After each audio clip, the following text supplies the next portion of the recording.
दोस्तों नमस्कार। 4 PM news network पर 4 पीएम गुजरात पर आप सभी का बहुत बहुत स्वागत है। मैं हूं आपका दोस्त मयूर जानी। दोस्तों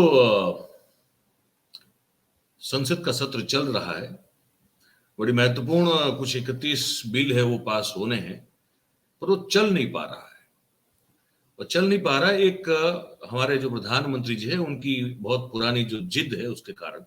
उनकी जिद ये होती है कि जो जो एक वैधानिक होता है, जो सही होता है, और अगर उसकी मांग की जाए किसी के द्वारा तो वो करते नहीं है।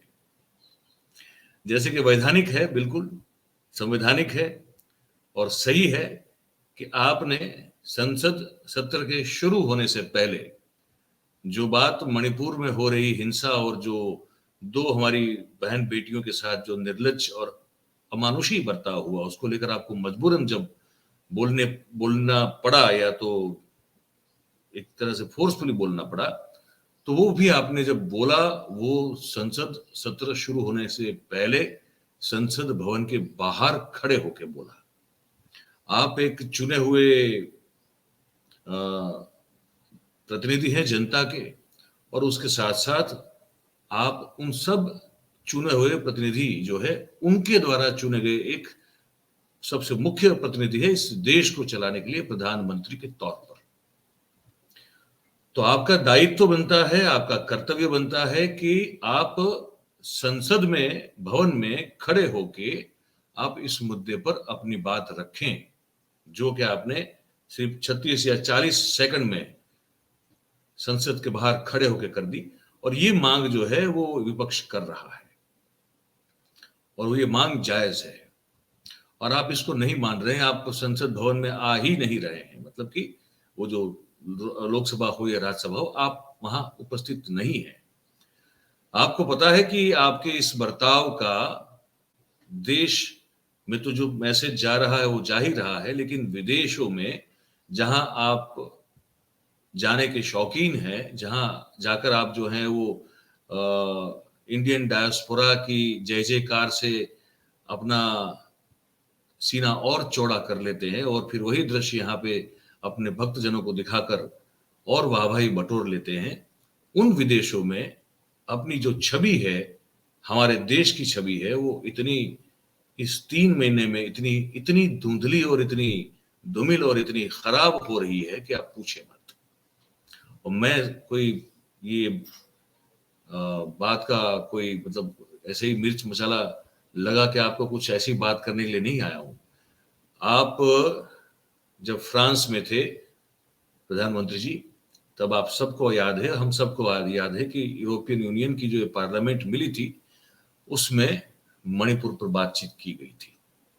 मैं अगर आप सब भूल गए हो तो पहले वो दिखा देता हूं, फिर अभी जो हो रहा है उस पर मैं बात करूंगा। Friends, in Manipur in northeast India, violence has claimed more than 120 victims over 2 months. 120 people killed. 1,700 houses have been destroyed. 250 churches, not just one or two churches, 250 churches, and 40,000 people are displaced because they've run away from the violence to save their skins. This is a dramatic situation. We have to do everything possible to end violence. Since he entered power in 2014, Narendra Modi, the Prime Minister, has been implementing a radical nationalist Hindu policy, which has had terrible consequences. Journalists, religious minorities, and human rights fighters. He always says that he is an heir to Mahatma Gandhi, who we all admire. He takes meditation time. He created a World Yoga Day. He seems kind and well-meaning, but in India, millions of Muslims and Christians suffer every single day because the government violates their most fundamental rights. The situation is serious. That's why the... ये सुना आपने? यहाँ church कितने तोड़े गए उस पर बात पर जो है वो वजन रख के बात की गई, और माइनॉरिटीज में मुस्लिम्स और क्रिश्चियन के खिलाफ जो हो रहा है उस पर भी जो है एक तरह का वजन रखते हुए बात की गई। और ये यूरोपियन यूनियन के वहां के सांसद थे। ये तब की बात है जबकि प्रधानमंत्री फ्रांस पहुंच ही रहे थे। मैं आपको ये बताना चाहता हूं कि जैसे कुकीज और मैतीज के बीच में ये जो कॉन्फ्लिक्ट हो रहा है, अब उसका असर मिजोरम पे पड़ा है। मिजोरम में जो वहां के आदिवासी जनजाति, उन्होंने कहा कि हिंदू जितने भी है वो चले जाएं यहाँ से, वरना फिर कुछ गलत हो जाएगा। आप अभी से जो है अपना जो बिस्तरा है, बैग जो है वो बांधिए, उसको बनाइए और निकलिए यहाँ से। ये अंदर देश के अंदर हो रहा है। राहुल गांधी ने मई 2022 में ये कैम्ब्रिज में कहा था कि देश में इस तरह से नफरत का केरोसिन छिड़क दिया गया है कि भारतीय जनता पार्टी के द्वारा, कि कभी भी कुछ भी हो सकता है। वो बात हमको यहाँ जो है वो बिल्कुल सच होती हुई नजर आ रही है। और अब इसका जो दुष्प्रभाव है वो क्या हो रहा है। अब ये तो यूरोपियन यूनियन की बात बताइए। अब यूरोपियन कंट्रीज आप सब जानते हैं, mostly they all are Christian. वो क्रिश्चियन रिलीजन जो है उसी को मानते हैं। अमेरिका में भी मोस्टली जो है वो क्रिश्चियनिटी प्रिवेल करती है ना। तो और ब्रिटेन, अब ब्रिटेन की मैं अभी बताऊं उससे पहले मैं एक जो पूरा मेरे मन में जो मुद्दा है वो बड़ा क्लियर कर लूं। तो ये जो हो रहा है, इससे पूरी दुनिया में एक ऐसी छवि बन रही है कि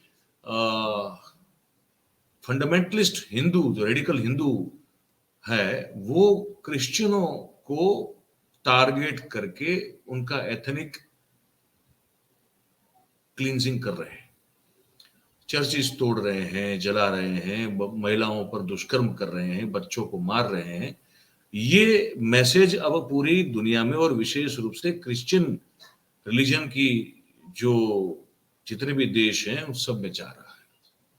और इसीलिए ऐसे ऐसे प्लेटफॉर्म पर इस मुद्दे को उठाया जा रहा है कि ये क्रिश्चियनिटी को और क्रिश्चियंस को टारगेट किया जा रहा है। ये बड़े प्लेटफॉर्म से उठाया जा रहा है मुद्दा। इनमें से एक जो है वो ब्रिटेन में उठाया। ब्रिटेन में किसने उठाया? ब्रिटेन में उठाया ये फियोना ब्रूस करके हैं। वो मैं बताऊं कौन है। वो है प्रधानमंत्री जो वहां के है, ऋषि सुनक। उनकी envoy for freedom of religion और बिलीफ है, वो उनकी एनवॉय भी है और वहां की बहुत बड़ी फिगर है। प्रधानमंत्री सुनक को कंसल्ट करती है। वो क्या कह रही थी मैं आपको सुनाता हूं, आप इसको ध्यान से सुनिएगा। Bruce. And this is on the ongoing major violence in Manipur, India, which indicates that since early May alone, hundreds of churches there have been destroyed, many burnt to the ground. Over 100 people have been killed, over 50,000 displaced, schools and seminaries also targeted in what looks like systematic and premeditated attacks with religion a key factor. Yet there's been very little reporting about this. People there are calling out for help. What can the church do to draw more attention to their cries? What she's told us is truly shocking, and I know that the Archbishop of Canterbury, who visited India in 2019 to see these challenges firsthand, remains extremely concerned that these attacks have been worsening and spreading to other minority faith communities as well. So I will bring her report on Manipur directly to the Archbishop's attention. ये कह रहे हैं कि धर्म विशेष को target बनाकर, निशाना बनाकर ये किया जा रहा है। अब ये ब्रिटेन की प्रधानमंत्री की जो ये स्वतंत्र हवाला है, उनके पास जो धार्मिक और जो आपकी मान्यता है उसको लेकर उनका एक जो विभाग है उसकी वो एनवॉय है। अब वो अगर वहां पे ये मुद्दा उठा रही है और वो जो बात कर रही थी, वो जो चर्च है वहां पे, वो चर्च से बात कर रही थी और चर्च के जो प्रतिनिधि थे वो उनको कह रहे थे कि ये मानते हुए कह रहे थे कि इनकी बात में सच्चाई है और हम भी इस चीज को मॉनिटर कर रहे हैं कि धर्म विशेष को, मतलब क्रिश्चियनिटी को एक तरह से विशेष रूप से टारगेट करते हुए उनके खिलाफ हिंसा और बर्बरता का आचरण किया जा रहा है। आप क्या सोचते हैं, आप क्या समझते हैं कि ये हमारे जो ये इंडियन डायोस्फोरा, हमारे जो भारतीय समूह के जो लोग हैं, जिसको हम बड़े प्यार से एनआरआई कहते हैं, गुजरात में तो भाई एक और शब्द भी है एनआरजी, नॉन रेसिडेंट गुजराती, ये भी एक शब्द है। नॉन रेसिडेंट इंडियन की अगर बात करें, वो हजारों से लेके लाखों की तादाद में अमेरिका में रहते हैं, यूरोप में रहते हैं, ब्रिटेन में रहते हैं, कनाडा में रहते हैं, ऑस्ट्रेलिया में रहते हैं, न्यूजीलैंड में रहते हैं। ये सब वो देश है जहां पे क्रिश्चियनिटी जो है वो मेजॉरिटी लोग जो है फॉलो करते हैं। वहां पे हमारे मंदिर बने हुए हैं, हमारे गुरुद्वारे बने हुए हैं, हमारे विशेष अलग अलग भगवानों के मंदिर बने हुए हैं। आप समझ रहे हैं मेरी बात को? अगर ये हेट्रेड जो है, जो हम यहाँ दिखा रहे हैं, हमारे लोग जो दिखा रहे हैं, अगर उसका रिपरकेशन खुदा ना खास्ता, भगवान ना करे कभी, लेकिन अगर हुआ तो क्या कर लेंगे? ये सोचा है कभी? ये देश के प्रधानमंत्री ने कभी सोचा है कि उनका चुप रहना कितना घातक सिद्ध हो सकता है उन भारतीयों के लिए जो कि कुछ करने के लिए, तरक्की करने के लिए, पैसे कमाने के लिए, भविष्य बनाने के लिए, करियर बनाने के लिए, क्योंकि उनको लगा कि यहाँ कुछ नहीं हो पाएगा तो देश छोड़ के चले गए, और वहां बैठ के जब डॉलर में या यूरो में कमा रहे हैं, तब वो वहां बैठ के फिर जो है उनको भारत माता की जय कहने का मन हो रहा है। लेकिन वो लोग जहां रह रहे हैं उस देश में जो धर्म है मुख्य रूप से वो क्रिश्चियनिटी है। तो अगर वो रिपरकेशन आपको अगर सहन करना पड़ा तो किसकी गलती होगी फिर? वो ये सवाल मेरे मन में उठ रहा है, और मुझे वो चिंता भी हो रही है उन लोगों की जो देश के बाहर विदेश में रह रहे हैं और उन देशों में रह रहे हैं जहां का मुख्य धर्म क्रिश्चियनिटी है। मैं और ज्यादा गंभीर कल्पना करना नहीं चाहता हूं, तो अपने आप को रोक रहा हूं, लेकिन चिंता तो होती है इस तरह की कि अगर ये अब है ना, ये तो अब कौन किसने किसका बुरा किया और उसका बदला कौन कहां कैसे लेता है, ये दुनिया में आप देख रहे हैं कि इतना बड़ा एक आम सा मामला हो गया है कि जिसका गुनाह नहीं है उस पर जुल्म किया जाता है, क्योंकि जिसने किया होता है वहां जाकर आपको रिटेलिएट करने का मौका नहीं मिलता, या तो आपके पास वो ताकत नहीं होती, तो निर्दोष मरते हैं। मेरे कहने का मतलब ये है। अब एक ह्यूमन राइट एडवोकेट है, अपने आप को फ्रीलांस जर्नलिस्ट कहते हैं, उनकी फॉलोअरशिप ठीक ठाक है, और उनका नाम है पीटर फ्रेडरिक। अमेरिकन है, और साउथ एशिया पूरा बेसिकली वो उनका कार्यक्षेत्र रहा है। खुद क्रिश्चियन है। उन्होंने जो एक रिएक्शन दिया हुआ है अमेरिका में रहते हुए, इसको आप बड़ा ध्यान से सुनिएगा। इसको, ये अमेरिका में रहते हैं, और ध्यान से सुनिएगा इनको। The 2008 Odisha pogrom was the worst anti-Christian violence in modern Indian history up until almost 3 months ago today. At the beginning of May of this year, coordinated attacks were launched against the Christian Kuki-Zomi tribal people in Manipur. The violence is still ongoing. Only now is news about some of the grossest atrocities that have been committed beginning to emerge. Because the regime in Delhi, which is headed by the Hindu nationalist BJP's Prime Minister Narendra Modi, and whose strings are pulled by the Nazi-inspired RSS paramilitary, refuses to stop the slaughter. The fog of war still hangs over Manipur, so we do not yet know the final toll taken by the violence. Yet what we do know for sure is that the 2008 Odisha pogrom is no longer the worst anti-Christian violence to strike modern India. Sexual violence, like in Odisha, is a key element of the ongoing ethnic cleansing in Manipur. We've all now heard of the viral video of 2 Kuki-Zomi Christian women who were paraded naked and sexually assaulted on camera by a Hindu nationalist mob. That incident mirrors the suffering of Sister Meena in 2008 in Odisha. The women were hauled off into the fields, and at least one of them was gang raped. And the attackers also reportedly murdered her brother as he tried to protect her. Just like with Sister Meena in 2008, the police played a role in the attack on these Kuki-Zomi women. The difference between then and now is that then the police played a passive role, but now their role was active. According to the women survivors recently reported, the police were there with the mob which was attacking our village. The police picked us up from near home and took us a little away from the village and left us on the road with the mob. We were given to them by police. The police in Manipur are in the hands of the RSS BJP. The attackers in Manipur belong to the RSS BJP. The government in Manipur is an RSS BJP government. The government in Delhi is an RSS BJP government. The reason that the regime in Delhi refuses to stop the slaughter in Manipur is because the RSS BJP ideologically supports the extermination of Indian Christians, including in Manipur. This viral video is what shocked the world, broke the silence of the Indian media, and even got Modi himself to pledge to go after the guilty.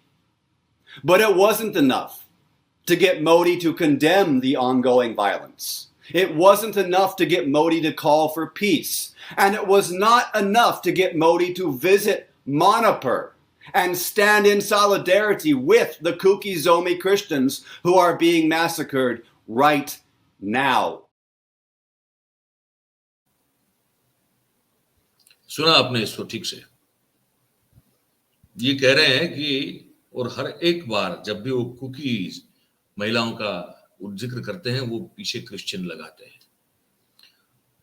ये कह रहा है कि ये जो Peter भाई है ये कह रहे हैं कि ये इसलिए ये हिंसा थम नहीं रही है क्योंकि इसको आरएसएस और बीजेपी की जो सरकार बैठी है दिल्ली में केंद्र में उनका एक तरह से आइडियोलॉजिकल सपोर्ट है। वो ओडिशा 2008 में हुए ओडिशा में जो एक क्रिश्चियन कम्युनिटी के खिलाफ जो आपको पता होगा वो चर्च वर्च जला दिया गया था और वो एक सिस्टर थी उनके साथ भी बहुत ही बड़ा दुर्व्यवहार हुआ था। ऐसे ही मॉब ने उसका जिक्र करते हुए कहा कि वो जो अब तक का हिंदुस्तान में सबसे एक बड़ा असॉल्ट था क्रिश्चियनिटी के ऊपर, उसके बाद अब जो ये हो रहा है वो सबसे ऊपर है क्योंकि 3 महीने से हो रहा है और रुकने का नाम नहीं हो रहा है। और चर्च जलाने की बात, चर्च को डिस्ट्रॉय करने की बात वो फियोना ब्रूस ने भी की थी, ये पीटर फ्रेडरिक साहब जो है वो भी कर रहे हैं। और ये तो सीधा ये आरोप लगा रहे हैं कि क्योंकि इनका और नाजीवाद मतलब नाजीज्म से वो हिटलर का जो है फासिज्म था उससे और नाजी थॉट प्रोसेस से इसको जोड़ रहे हैं। अब ये लोग ये हैं जो इन्फ्लुएंसर हैं, आप समझिए मेरी बात को, मेरे कहने के तात्पर्य ये है वो एक महिला जो कि ब्रिटेन के प्रधानमंत्री की एनवॉय है धार्मिक स्वतंत्रताओं के मामले में और मान्यताओं के मामले में, तो उसका कद भी समझिए।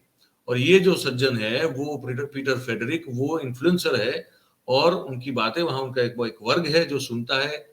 वो जो अगर अब हमारे यहाँ भी तो बहुत सारे इन्फ्लुएंसर है ना जो जिनको केंद्र सरकार ने बना लिया है कि भाई आप हमारे मंत्रियों का इंटरव्यू कीजिए ताकि आपके जितने भी लाख दर्शक हैं उन तक हमारी एक पॉजिटिव बात चली जाए। तो इन्फ्लुएंसर जो होते हैं वो दो-धारी तलवार होते हैं। तो ये जो है वो एक एडवोकेट भी ह्यूमन राइट के, फ्रीलांस जर्नलिस्ट है, बहुत कुछ लिखते रहे हिंदुस्तान में, पर्टिकुलरली जो रेडिकल हिंदुइज्म है और उसके द्वारा जो भी माइनॉरिटीज पर अटैक होते हैं उस पर ये लगातार ये आदमी लिखता है।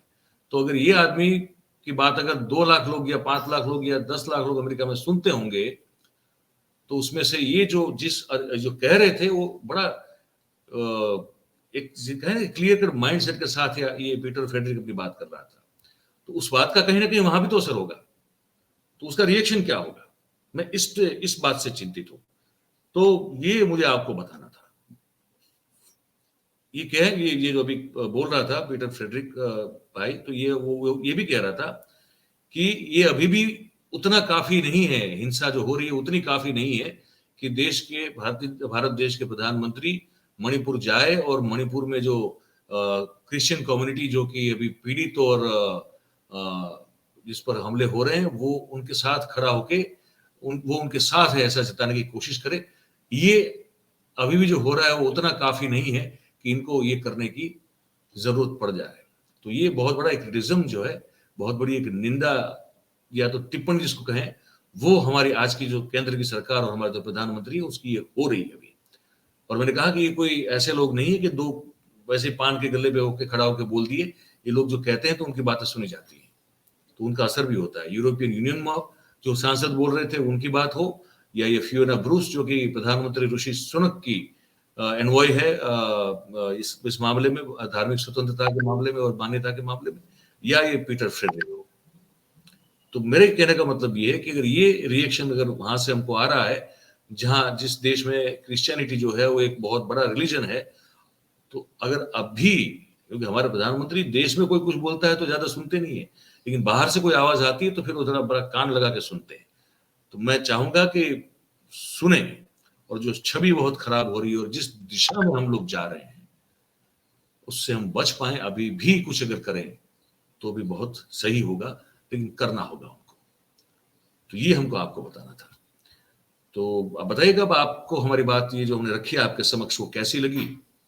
जो भी आप चाहें, सोचें, अपनी राय जो भी हो वो नीचे इस कमेंट बॉक्स में हमको जरूर लिख के बताएं। और बात अगर आपको हमारी अच्छी और सच्ची लगती हो तो फिर इस वीडियो को लाइक करें, इस वीडियो की लिंक को हो सके उतना शेयर करें, और हमारी जो चैनल है उसको आप सब्सक्राइब करें और अपने आसपास के लोगों से करवाएं।